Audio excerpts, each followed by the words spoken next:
Gravis Wayne Goodsell. I see that Zeus is coming out to play again today. Excellent.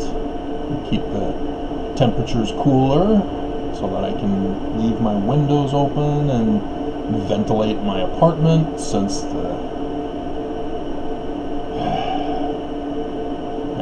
I've done all the videos telling you, and yet still there are new people coming to my videos who are clueless, and some decide to be mean, for the least offensive of the words to use. Today is Trinity Sunday.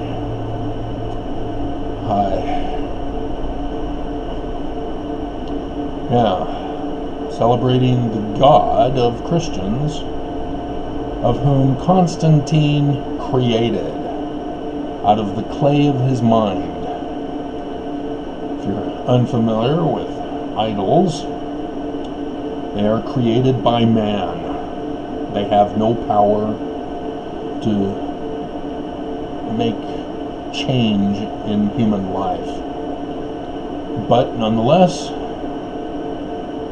such is the Trinity God created by Constantine on that infamous day in the Nicene Council.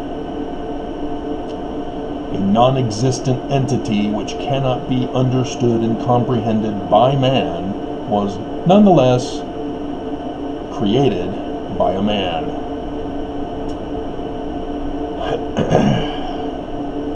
Tomorrow is a significant sign in the heavens. It's going to correspond, the moon is going to be united with Jupiter. Jupiter is the man-child that John, in his book of Revelation, chapter 12, prophesied was to come in the latter days to restore the kingdom of David. Not Jesus of the Gospels. Jesus of the Gospels himself said that a man was to come in the latter days. So you're not looking for the Trinity God, Christians and Mormons, because Mormons are trying to be Christian, aren't you, Mormon?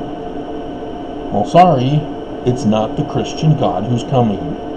Not the Mormon Christian hybrid mix of these latter days of a separate entity who is physically observed. Nope, not him either.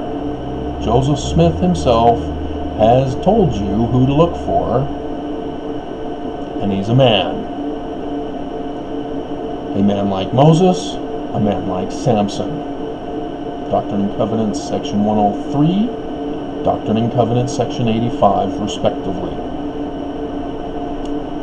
And that means also, well, Joseph Smith also prophesied he would come from his fallen church.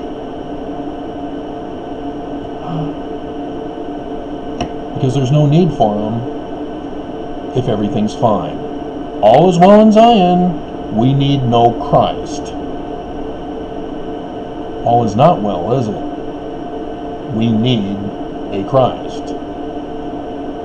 But what does Christ mean? From the Greek, that's Christ. From the Hebrew, Messiah. See, the Jews aren't looking for a Jew to save the Jews according to the prophecy of Jeremiah. They're looking for a man who will be like Cyrus, who gave the order to free the Jews from Babylonian captivity and sent them home to Jerusalem. But he did not save the Jews, he just freed the Jews. And so the Jews are looking for a Gentile, not a Jew, for the last days to fulfill the prophecy of Jeremiah. And it wasn't Constantine. He didn't save the Jews. Wasn't the Romans. They didn't save the Jews, so it wasn't that Jesus of the gospel either.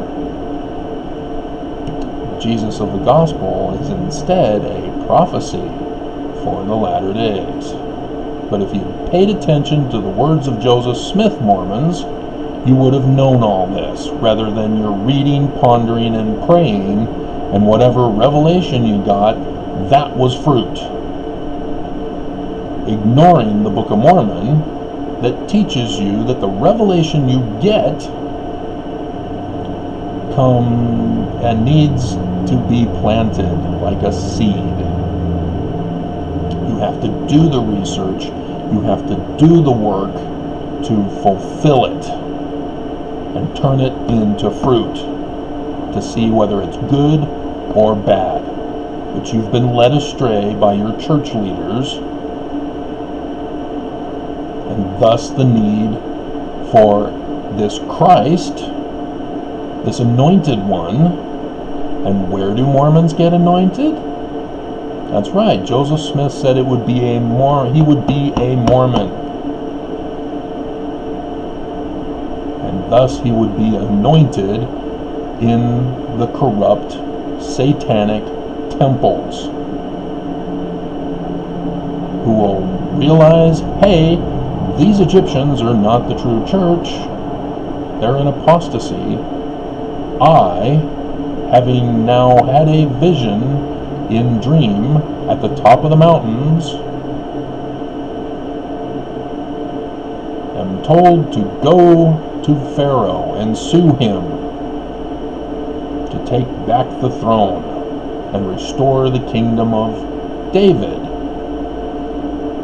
of the David-Moses dynasty. I've done all these videos, guys. You should know who to look for.